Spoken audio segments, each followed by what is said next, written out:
తక్కువ రోజుల్లోనే 4 కార్యక్రమాలను అమలు చేసింది. ఇంకొక 3, 4 ఉన్నాయి, అవి కూడా త్వరలోనే అమలు చేయబోతుంది. కాబట్టి వాళ్ళు వచ్చి ఏ మాయమాటలు చెప్పినా కూడా వాళ్ళు ఈరోజు గెలిస్తే ప్రభుత్వంలోకి వచ్చేది లేదు.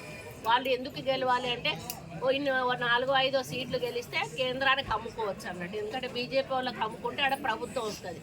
అందుకోసమే ఈరోజు టీఆర్ఎస్ పార్టీ ఎలక్షన్లలో గెలవడానికి కొట్లాడుతుంది తప్పితే మీ మీద ప్రేమతోటో తెలంగాణ మీద ప్రేమతోటో కాదు అనే విషయాన్ని మీరు దయచేసి అర్థం చేసుకోవాలని చెప్పి ఈ సందర్భంగా నేను గుర్తు చేస్తూ ఉన్నాను.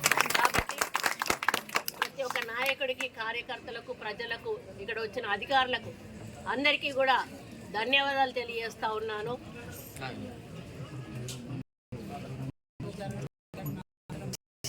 ప్రజాపాలన అనేది మీకు 6 తీసుకున్నారు. అయితే చాలా మంది మిస్ అయ్యో మేము ఒక బాధలో ఉన్నారు.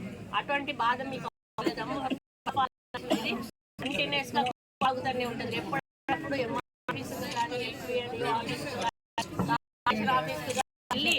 మీ యొక్క అప్లికేషన్ పెట్టుకోవచ్చు. మళ్ళీ వస్తూనే ఉంటారు. మీకు అర్హత